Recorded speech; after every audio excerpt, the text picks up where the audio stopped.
là, ce que j'ai constaté à la retraite, on retrouve beaucoup de temps. Moi, dans ma petite tête, je me suis dit, j'ai beaucoup de temps, je vais pouvoir continuer à militer encore plus que je faisais. Donc, j'ai joint Espace 50 Plus dans la première naissance et dans la deuxième. J'ai continué depuis ce temps-là à militer à Espace 50 Plus. J'avais aussi d'autres occasions. Même à un moment donné, il y en avait beaucoup trop. Là, depuis ce temps-là, j'ai vécu. Quand est arrivé le projet de loi 3, j'ai écrit à Jacques Baudouin une lettre ou un texte dans lequel j'exprimais mon désaccord avec cette loi-là. On s'est réunis à quelques-uns à la Maison des aînés au Schlager Maisonneuve où vit Espace 50 Plus. Puis on a décidé de se joindre au mouvement syndical à titre de retraités. Donc on est embarqué dans la coalition. On a eu, je pense, pas mal de succès parce qu'on on a réussi à réunir pas mal d'associations de retraités, là, quelques dizaines de milliers de membres. On a fait des conférences de presse, on a milité, on a manifesté. Et on avait une bonne audience, on nous a écoutés. Et la coalition fonctionne toujours, est encore sur pied, mais avec une nouvelle orientation. On va se changer en mouvement plus d'éducation éducation, information pour parler aux gens de la retraite, l'importance de la retraite, etc. On a mis sur pied en 1974 une coalition contre, contre ce qu'on a appelé le projet de loi 3 ou la loi 15, qui s'adressait particulièrement aux municipalités en ce qui concerne les régimes de retraite. C'est-à-dire qu'on a imposé aux travailleurs de ce secteur, du secteur municipal, des reculs assez importants au niveau de la retraite. Alors, et pour essayer de minimiser, en tout cas, les effets néfastes de cette loi-là, ou tenter d'essayer de la bloquer, bien, on a formé une coalition pour pouvoir participer au mouvement de contestation que les syndicats avaient mis sur pied à ce moment-là. On s'est réunis quelques retraités. Il y avait à Espace Plus, on avait eu une rencontre qu'on avait échangé là-dessus, puis tout ça. De là, on s'est ramassé justement avec une coalition un peu plus large, avec la FTQ, on s'était rendu à un moment donné, puis avec la CSN, on s'est tous regroupés pour faire la bataille. Okay. Ça a été important. Okay. De là, on a C2V2 a débuté. Puis, Surtout chez les femmes.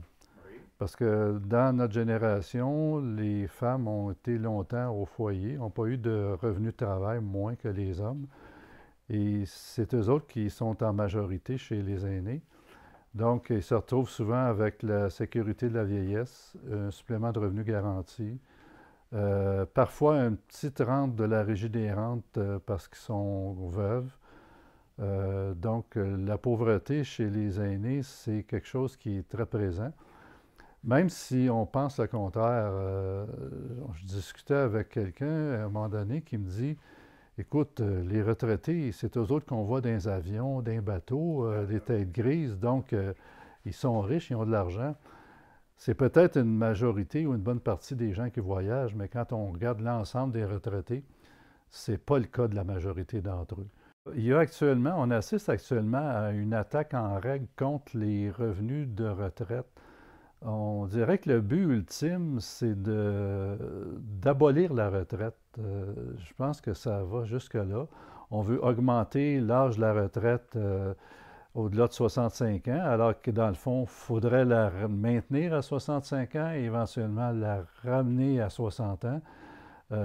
On abolit les régimes de rente à prestations déterminées à des régimes à rente à cotisation, et aussi à prestations cibles.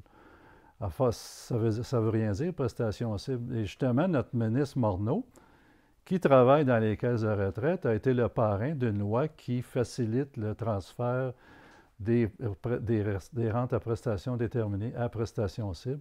Les régimes actuels de prestations déterminées sont capitalisés, c'est-à-dire qu'on met l'argent en placement pour avoir suffisamment d'argent ou dans la caisse pour payer des rentes fixes, indexées ou non, aux retraités. Donc, le retraité qui part à sa retraite, avec indexation ou non, est assuré d'un montant à vie. C'est pour ça qu'on appelle ça prestation Déterminée. Oui. Alors que dans la prestation cible, on vise à donner une prestation, mais s'il n'y a pas assez d'argent ou si les rendements ne sont pas au rendez-vous, bien, on baisse la prestation tout simplement. OK. Encore une fois, c'est une façon d'appauvrir les retraités et de permettre aux financiers de se servir des caisses de retraite, de l'argent qu'il y a là-dedans, à d'autres fins que celles pour lesquelles ils sont prévus. Dans notre société, on valorise le travail ou l'action rémunérée. Oui,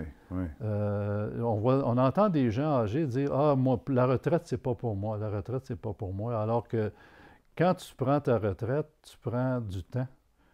Tu recouvres beaucoup de temps que tu peux utiliser à des fins un peu comme tu le veux. Tu peux continuer à jouer au golf si tu veux, mais tu peux aussi t'engager dans la société à faire changer les choses. Tout à fait. Mais on valorise beaucoup ce qui est rémunéré, ce qui est rentable.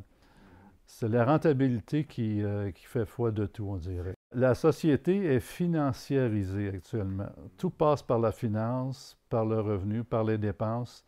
Il faut que l'argent roule, autrement dit. C'est ça. Mais on va en donner un peu moins, comme par exemple ce qui se passe chez les assistés sociaux, surtout chez les jeunes. On leur dit, on va t'en donner moins, ça fait une main-d'œuvre facilement employable au salaire minimum et des fois moins que le salaire minimum. Donc, ça entretient un bassin de main-d'œuvre qui est facilement malléable. C'est une bataille politique. C'est une bataille.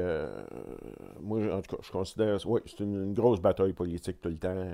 Parce qu'ils ont tous parlé des gouvernements, là, tous ceux qu'on a pris en. Oui, j'ai pas d'ambition politique du tout. Non, je parlais pas des partis, là, mais tu sais. Mais c'est toujours le gouvernement sur lequel il faut taper d'abord. C'est ça que j'ai compris. C'est de là que tout part. Moi, j'ai tout le temps su, c'est comme ça que j'ai appris, c'est qu'un gouvernement était là pour faire le partage des richesses. Parce que s'il n'y aurait pas de gouvernement, on serait encore comme dans les années 1600 avec des serfs. Puis c'est ça. Et on appartiendrait au Seigneur, etc. Je dis non, moi, je ne pourrais pas appartenir au Seigneur. Non. Je serais le Robin des Bois, peut-être, mais c'est sûr que... OK. Les travailleurs n'appartiennent plus à leur Seigneur, mais les seigneurs sont toujours là, non? Les seigneurs sont toujours là, oui. Ouais. En tout cas, ils s'essayent. Puis les lois qu'on a au niveau du gouvernement, les lois qu'on a, les lois du travail qu'on a, c'est minimal, c'est vraiment minimal, ça, ces lois-là. C'est pour empêcher justement l'employeur de pouvoir faire ce qu'il veut à ce moment-là. C'est ça qui fait que le monde se réunisse, c'est les inégalités, c'est les abus, c'est ça qui fait que les gens se regroupent, puis c'est ça qu'on essaie de faire, nous, à la coalition, là, c'est 2v2. Okay. Notre coalition, c'est ça, on essaie de rejoindre que tout le monde, c'est pas une question de prendre le parquet puis dire on tasse tout le monde. Non, c'est d'essayer de se réunir ensemble. Mais ça, c'est une chose que j'ai appris. Il faut pas arrêter. En prenant ma retraite, je pensais, j'ai dit, je vais me promener à vélo, non. Mais je peux faire ça, oui. Mais il va toujours continuer à me battre, il va toujours continuer à essayer de garder mes acquis, parce qu'il y a tout le temps quelqu'un qui va vouloir les avoir. La coalition est venue quand Marc Ranger du SCFP qui était le directeur pour le Québec. Directeur du Québec, qui a créé une coalition de différentes associations, différents groupes et de différents syndicats alentour de la table pour justement aller se battre contre les lois qui se passaient, la loi 3, la loi 15, nomme-en la 34, la 75, la 78. Nommant les lois que le gouvernement libéral était après touché Et ce sont nos acquis qui sont après aller chercher. On a embarqué, moi j'ai embarqué comme une des vice-présidentes de l'Association des syndicalistes à la retraite du Canada. C'était mon groupement que je pouvais acheminer justement à cette coalition-là. Alors c'était important qu'on en fasse partie, comme tous les autres groupes se sont joints à nous pour aller défendre qu'est-ce qui se passait avec la loi 3 ou la loi 15. OK, la coalition, le but, c'est donc de réunir du monde. Le but, là, c'est de se ressourcer ensemble, de se regrouper nos forces pour pouvoir collectivement aller dire au gouvernement qu'est-ce qu'on ne veut pas. Et aussi, on est capable aussi de le dire à la population, d'aller dans les médias, de le dénoncer de qu'est-ce qui se passe. Alors, c'est tellement important de se regrouper, c'est par la force. Si on est 200 000 quelque chose versus 100 000, c'est sûr que le gouvernement va nous écouter, va ouvrir les portes. Alors, c'est très important une coalition. Il faut que le gouvernement sache qu'on est là et que les gens ne laisseront pas passer n'importe quoi. Puis c'est le même en sachant qu'ils ont une coalition, qu'ils ont beaucoup de gens, parce qu'il ne faut pas oublier qu'on est les gens, les personnes âgées, on est les gens qui vont beaucoup voter. Alors, pour eux autres, c'est très important. Oui. Alors, il faut qu'on se fasse connaître de plus en plus. Il faut avoir des groupes avec nous autres. Parce que là, à l'heure actuelle, là, on est attaqué de toutes parts. Hein, que ce soit sur les pensions, que ce soit sur les médicaments, que ce soit sur les faillites, les fermetures, les conventions collectives qui sont demandées à moindre coût. Alors, là, on est attaqué de toutes parts. Alors, il faut réellement qu'on se remette ensemble, on se regroupe. Et puis, c'est un message que je passe parce que c'est pas facile d'aller chercher les groupes parce qu'ils s'impliquent quand ils sont attaqués. Mais des fois, il est un peu tard. Il faudrait se regrouper avant pour aller manifester, et puis un gros groupe aller manifester au gouvernement. Oui. Moi, j'aimerais ça voir ça comme quand on voyait dans le passé. Là. Dans les temps passés, là, on était comme 200 000 au gouvernement, pas pour manifester. Là. On avait une force, là.